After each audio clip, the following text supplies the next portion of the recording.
श्री हरितालिका तीज का व्रत का कथा। द्वापर युग में जब महाभारत का युद्ध समाप्त हो गया और पांडवों को राज्य प्राप्त हो गया, तब चारों ओर सुख शांति स्थापित हो गई। भगवान श्री कृष्ण भी अपने राज्य द्वारिका को चले गए थे। बहुत दिनों के बाद में एक दिन भगवान श्री कृष्ण स्वयं ही पांडवों का हाल चाल जानने के लिए हस्तिनापुर आए। तब सभी पांडवों ने उनका बड़ा ही सत्कार किया।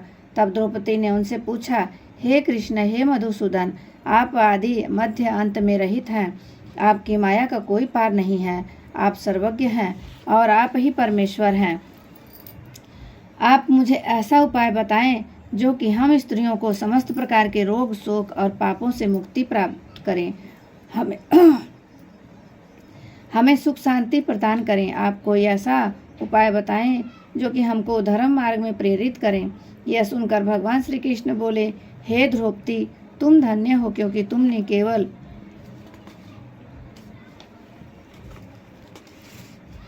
अपने लिए नहीं बल्कि समस्त स्त्री जाति के हित के लिए प्रश्न किया है। अब मैं तुम्हें ऐसा उपाय बताता हूँ। उस उपाय का नाम है हरितालिका तीज का व्रत। भगवान श्री कृष्ण ने आगे कहा, हे द्रौपदी, इस हरितालिका तीज के व्रत के अंतर्गत भगवान शंकर और माता पार्वती की पूजा की जाती है। और भगवान शंकर अजर अमर हैं, महान योगी हैं। वह सहज में ही प्रसन्न होने वाले भोलेनाथ हैं। अतः उनकी पूजा करके कोई भी स्त्री सौभाग्य प्राप्त कर सकती है।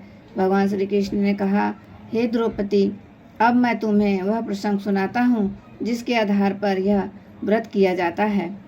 भगवान श्री कृष्ण बोले, भारत देश में हिमालय नामक एक महान पर्वत है। यह विश्व के सभी पर्वत का राजा है। वह सदा ही बर्फ से ढका रहता है। उसके निकट स्थल क्षेत्रों में भिन्न भिन्न प्रकार के वृक्ष हैं। अनेकों प्रकार के पशु एवं पक्षी वहाँ पर विचरण करते रहते हैं। देवता, गंधर्व आदि सदैव ही वहाँ घूमते रहते हैं। इन पर्वतराज हिमालय ने मनुष्य तन धारण करके मैना नामक स्त्री से विवाह किया था और फिर वह सुखपूर्वक अपना जीवन यापन करने लगे। फिर उनके घर में एक सुंदर कन्या का जन्म हुआ। उसका नाम उमा रखा गया था। पर्वतराज हिमालय की पुत्री होने के कारण उनको पार्वती भी कहा जाता था। एक बार पर्वतराज हिमालय अपने ही महल में विश्राम कर रहे थे कि नारद मुनि उनसे मिलने के लिए आए। तब हिमालय ने उनका बहुत ही आदर किया और उनको उत्तम आसन प्रदान किया। फिर हिमालय ने अपनी पुत्री को वहां बुलाया और फिर उन्होंने नारद जी से यह कहा कि हे मुनिवर, आप तो त्रिकालज्ञ तीनों लोकों को जानने वाले हैं। कृपा करके इस कन्या का भविष्य मुझे बताएं। यह सुनकर नारद मुनि ने कहा, आपकी कन्या सुलक्षणा है और सभी प्रकार के उत्तम गुणों से युक्त है, लेकिन इसका विवाह किसी परिवार विहीन, सुखों से उदासीन, तपस्वी और योगी व्यक्ति के साथ में ही होगा। यह सुनकर हिमालय अत्यंत चिंतित हो गए और फिर उन्होंने नारद मुनि से पूछा, हे मुनिवर, इसका कोई उपाय तो होगा। तब नारद मुनि ने कहा कि हे हिमवान, विधाता ने जो कुछ किसी के ललाट पर भाग्य में लिख दिया है उसे तो कोई भी मिटा नहीं सकता है, परंतु एक उपाय मैं बताता हूँ। मैंने इस कन्या का पार्वती के पति में जो जो गुण बताए हैं वह सभी गुण भगवान शंकर में है। यदि इस कन्या पार्वती का विवाह उन भगवान शंकर के साथ में हो जाने तो इस कन्या का कल्याण ही होगा। यह सुनकर हिमालय ने पूछा, यह विवाह किस प्रकार से संपन्न होगा, क्योंकि भगवान शंकर तो सदैव ही तप में लीन रहते हैं। तब नारद मुनि ने कहा, यदि तुम्हारी कन्या भगवान शंकर का ध्यान करते हुए तप करे तो वह प्रसन्न हो सकते हैं। यूँ तो भगवान शंकर की आराधना करना बहुत ही कठिन है, लेकिन यदि सच्चे मन से आराधना की जाए तो भगवान शंकर शीघ्र ही प्रसन्न हो जाते हैं और कल्याण करते हैं। सहज में ही प्रसन्न हो जाने के कारण उनको भोलेनाथ और आशुतोष भी कहा जाता है। इतना कहकर नारद मुनि चले गए। समस्त प्रसंग को जानकर पार्वती वन में जाकर तप करने लगी। इस प्रकार से उन्होंने कई वर्षों तक अत्यंत कठोर तप किया। उधर ब्रह्मा जी तथा ऋषि मुनियों ने भगवान शंकर के समक्ष जाकर उनसे प्रार्थना की कि हे प्रभु, पार्वती ने आपको प्राप्त करने के लिए अपार तप किया है, अब आप उनको अंगीकार कीजिए।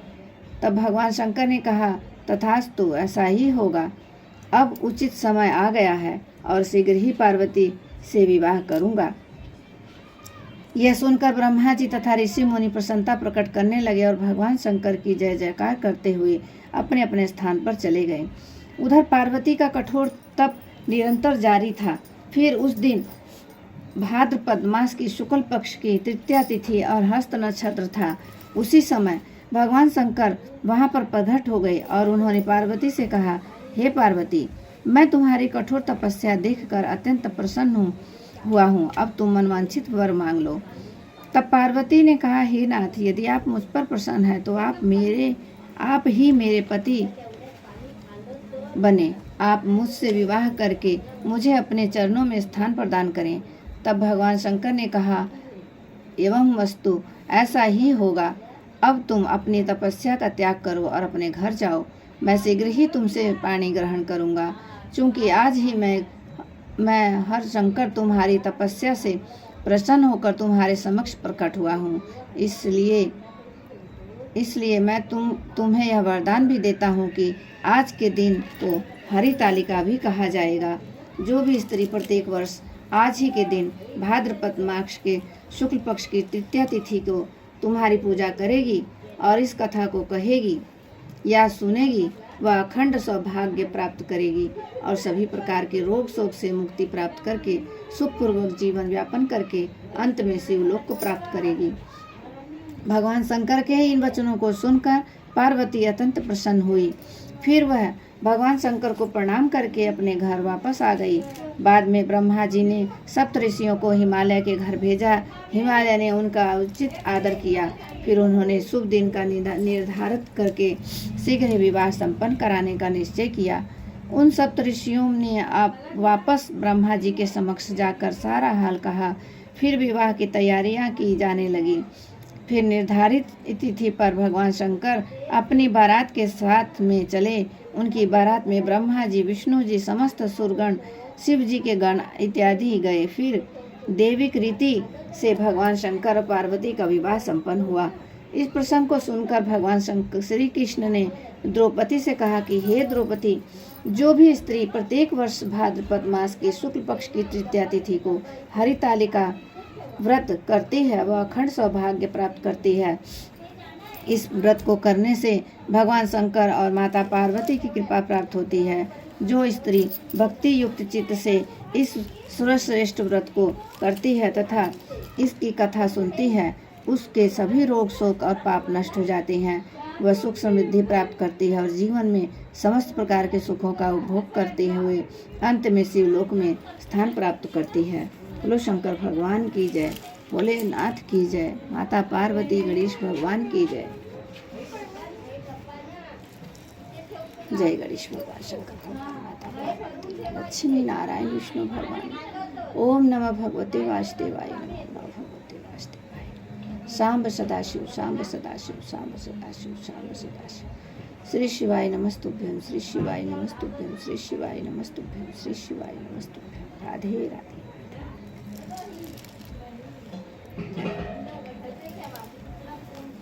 आरती।